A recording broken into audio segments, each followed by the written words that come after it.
कैसे हैं आप सभी लोग। आप सभी लोगों का स्वागत है अपना यूएसबी यूट्यूब चैनल पर। तो चलो हम स्टार्ट करते हैं कक्षा 10 की मैथ, जो कि पहला चैप्टर नंबर सिस्टम ही है। तो नंबर सिस्टम से हम बहुत सारे ऐसे देख रहे हैं आप सभी लोग, बहुत सारे ढेर क्वेश्चन लिए हुए हैं। सब क्वेश्चन ही है, बहुत ढेर सारा लिए हुए हैं और ये ना कि कक्षा 10 से रिलेटेड है और इसके साथ साथ जो आपके वनडे का एग्जाम होते हैं वहां से भी पूछे जाते हैं। आप सभी लोग इसको बहुत ध्यान से समझिएगा, डिटेल समझिएगा और नंबर सिस्टम हम पढ़ेंगे। चलो देखो, सबसे पहले हम बात कर लेते हैं अंक। अंक क्या होता है बच्चों, आप जानते हो अंक के बारे में कि 0 से लेकर के 9 तक को ही क्या कहते हैं, अंक कहते हैं। 0 से लेकर 9 तक ही क्या कहलाता है, अंक। 0 1 2 3 4 5 6 7 8 9, ये इन संख्याओं को ही क्या कहते हैं, संख्या कहते हैं। इन्हीं को ही क्या कहते हैं, अंक कहते हैं। जब भी पूछा जाए अंक किसे कहते हैं, आप तुरंत बताइएगा। 0 से लेकर के 9 को ही क्या कहते हैं, अंक कहते हैं। इतना आप लोग ध्यान रखिएगा। अब बात करते हैं संख्या क्या होती है। संख्या तो सभी लोग जानते हो कि अंकों का मेल ही क्या कहलाता है, संख्या। कि जब हम 2 या 2 से अधिक अंकों को मिला देते हैं तो वही क्या बन जाता है, संख्या। जब भी बात होगी संख्या का तो आप तुरंत क्या करना, इन्हीं अंकों को मिला देना। जैसे हमने 4 को मिला दिया, 5 को मिला दिया तो 45। 45 क्या है, संख्या। अगर इसी को अलग करना है तो 4, 5 ये बन गया तो अंक। तो जब भी बात होगी अंक किसे कहते हैं, आप तुरंत बताइएगा। 0 से लेकर के 9 तक को ही क्या कहते हैं, अंक कहते हैं। फिर बात आएगी संख्या क्या होगा, तो अंकों का मेल ही संख्या कहलाता है। इतना ध्यान रखना, कॉपी पेन लेकर बैठना, लिखना कि 0 से लेकर 9 तक को ही अंक कहते हैं और अंकों का मेल ही क्या कहलाता है, संख्या कहलाता है। और आप सभी लोग जानते हो कि संख्या 2 प्रकार के होते हैं। संख्या कितने प्रकार के होते हैं, 2 प्रकार के। एक तो होता है वास्तविक संख्या जिसे हम रियल नंबर कहते हैं। वास्तविक संख्या जिसे हम रियल नंबर कहते हैं। यदि कोई पूछे वास्तविक संख्या किसे कहते हैं तो आप तुरंत इसका डेफिनेशन बनाएगा कि ऐसी संख्या जिसे हम संख्या रेखा पर प्रदर्शित कर सकते हैं उसे ही क्या कहते हैं, वास्तविक संख्या कहते हैं। जिसे हम संख्या रेखा पर प्रदर्शित कर सकते हैं, ऐसी संख्या जिसे हम संख्या रेखा पर प्रदर्शित कर सकते हैं उसे ही क्या कहते हैं, वास्तविक संख्या कहते हैं। एक होता है इमेजिंग नंबर, काल्पनिक संख्या। काल्पनिक संख्या किसे कहते हैं, ऐसी संख्या जिसे हम संख्या रेखा पे प्रदर्शित नहीं कर सकते हैं उसे हम क्या कर सकते हैं, काल्पनिक संख्या। तो 2 होती है संख्या, एक तो वास्तविक होता है जो वास्तव में है जिसे हम संख्या रेखा पे प्रदर्शित कर सकते हैं, एक तो काल्पनिक है जिन्हें कल्पनाओं में रखते हैं, संख्या रेखा पे प्रदर्शित नहीं कर सकते हैं। फिर बात करते हैं उसके बाद वास्तविक संख्या 2 प्रकार के होते हैं। एक होता है परिमेय और एक होता है अपरिमेय। तो परिमेय के लिए बहुत सारे कंडीशन है। पहला कंडीशन ध्यान रखना, P/Q का रूप परिमेय कहलाएगा। P/Q का रूप परिमेय कहलाएगा यदि Q इक्वल नॉट 0, यानी अंश बटे हर का रूप परिमेय कहलाएगा, यानी हर बराबर 0 नहीं होना। यानी अंश से नहीं मतलब, अगर हर 0 आ गया बच्चों तो समझ लेना कि वो परिमेय नहीं है। हर कभी भी 0 नहीं होना चाहिए, इतना सभी लोग ध्यान रखिएगा। तो जैसे उदाहरण दे, जैसे 3/4 क्या है आपका परिमेय, भाई P/Q का रूप में Q बराबर क्या 0 है, नहीं। 0/3 ये क्या है, परिमेय, क्योंकि P/Q के रूप में Q बराबर कहा गया, Q नहीं 0, हर 0 नहीं होना चाहिए, अंश हो जाए मतलब नहीं है। लेकिन अगर 3/0 कर देते तो परिमेय नहीं होता है।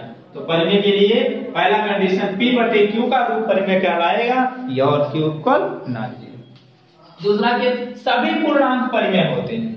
सभी पूर्णांक क्या होते हैं, परिमेय होते हैं। सभी पूर्णांक परिमेय होते हैं। जैसे -3 क्या परिमेय, 4 क्या है परिमेय, 2 क्या है परिमेय, 0 क्या है। आप सभी लोग जानते हैं पूर्णांक, अरे भाई पूर्णांक उसी को तो कहते हैं जो बटे में ना हो या जिसका हर खाली एक हो, उसी को ही तो पूर्णांक कहते हैं। तो आप ये सब देखो कि सभी पूर्णांक क्या होते हैं, परिमेय होते हैं। तीसरा कंडीशन ये कहा जा रहा है, अगर कोई संख्या करने में हो और उसका पूर्ण वर्ग हो जाता है तो समझ लीजिएगा परिमेय। कोई संख्या करने में हो, जैसे करने में 4 की बात करते हैं तो इसको देखोगे पूर्ण वर्ग हो जाएगा, 2 2 4। करने में 25 का करते हैं, इसका पूर्ण वर्ग हो जाएगा 5 5 25। करने में 15 करते हैं तो इसका पूर्ण वर्ग नहीं होगा। क्या इसका पूर्ण वर्ग होगा, इसका पूर्ण वर्ग नहीं होगा बच्चों। तो ये ध्यान रखना, जिसका पूर्ण, अगर कोई संख्या करड़ी में हो और उसका पूर्ण वर्ग हो जाता है तो समझ लीजिएगा वो क्या है, परिमेय संख्या है। अगला कंडीशन ये है, अगर गणितीय संकेत का मान जो होगा वो परिमेय होगा। गणितीय संकेत का मान क्या होगा?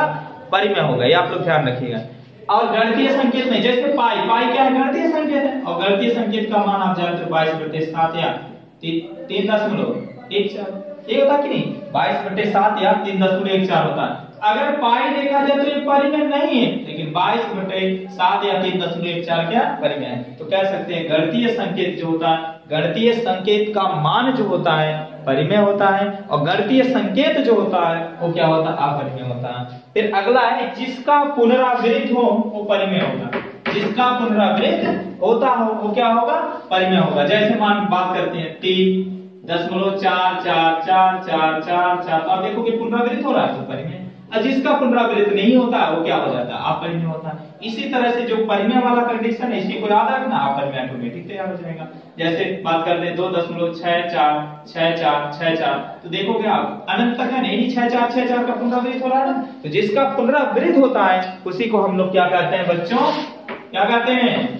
परिमेय संख्या कहते हैं। और जो इन शर्तों का पालन नहीं करता है वो क्या कहलाता है? अपरिमेय। तो परिमेय अगर कंप्लीट है तो अपरिमेय ऑटोमेटिक कंप्लीट हो जाती है। आप जानते हो परिमेय दो रूप में होते हैं, एक तो भिन्नात्मक होते हैं, एक तो पूर्णांक होते हैं। एक तो आप जानते हो फ्रैक्शन होते हैं, एक तो इंटीजर्स होते हैं। फ्रैक्शन यानी भिन्न, आप जानते हो अंश बटे हर का रूप ही क्या कहलाता है? भिन्न। भिन्न आप जानते हो 3 प्रकार के होते हैं। एक सम भिन्न होता है, क्या होता है? सम भिन्न। आप जानते हो सम भिन्न में अंश जो होगा वो क्या होगा? हर से छोटा होगा। अंश जो होगा हर से छोटा, जैसे 4/8, 6/15। तो आप अंश देखोगे तो ये सम भिन्न है। क्यों है? क्योंकि 8 से क्या है बच्चों? छोटा। 15 से यानी हर से देखा जाए छोटा। इसी तरह से इसको सम भिन्न को उचित भिन्न भी कहते हैं। अगला होता है विषम भिन्न। कौन सा भिन्न होता है? विषम भिन्न होता है जी, विषम भिन्न होता है। और विषम भिन्न को अनुचित करते हैं। अगर हर अंश को बड़ा कर दिया है, हर छोटा, जैसे 15/6 कर दिया जाए, 8/4 कर दिया जाए, तो ये कैसा भिन्न है? विषम भिन्न है। तो जानते हो पूर्णांक होते हैं। पूर्णांक आपके 3 प्रकार के होते हैं, ऋणात्मक होते हैं, शून्यात्मक होते हैं, धनात्मक होते हैं। अब धनात्मक देखा जाए कई प्रकार। प्राकृतिक संख्या, तो प्राकृतिक संख्या किसे कहते हैं? गिनती की सभी संख्या को ही क्या कहते हैं? प्राकृतिक संख्या। गिनती की सभी संख्या को ही क्या कहते हैं?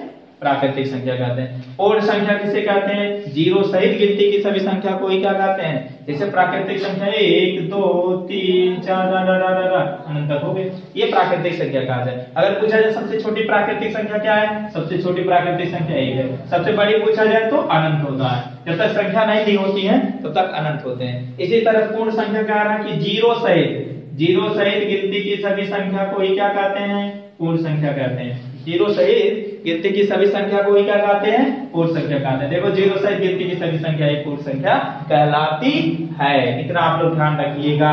तो सबसे छोटी पूर्ण संख्या जीरो, सबसे बड़ी पूर्ण संख्या अनंत हो जाता है। इसी तरह सम संख्या, तो सम संख्या किसे कहते हैं?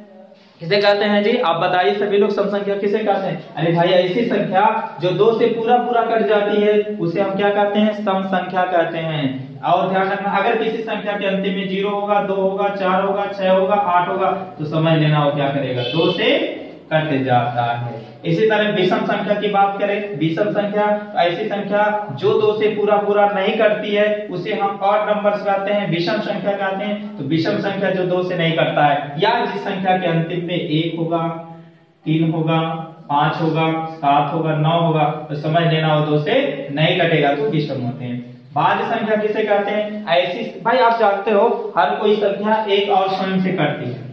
हर कोई संख्या एक से कटती है और अपने आप से कटती है, समझा? तो भाज्य संख्या किसे कहते हैं? ऐसी संख्या जो एक और स्वयं के अलावा अन्य संख्याओं से कट जाती है। अन्य संख्याओं से भी कट जाती है, तो उसे हम क्या कहते हैं बच्चों? भाज्य संख्या। क्या कहते हैं? भाज्य संख्या। ऐसी संख्या जो एक और स्वयं के अलावा अन्य संख्याओं से भी कट जाती है, तो उस संख्या को हम लोग क्या कहते हैं? भाज्य संख्या कहते हैं।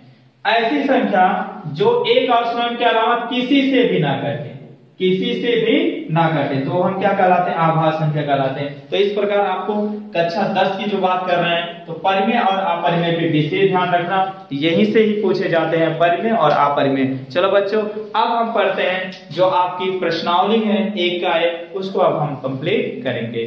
चलो अब हम देखते हैं, इसको आप सभी लोग उतार लीजिए, उसके बाद फिर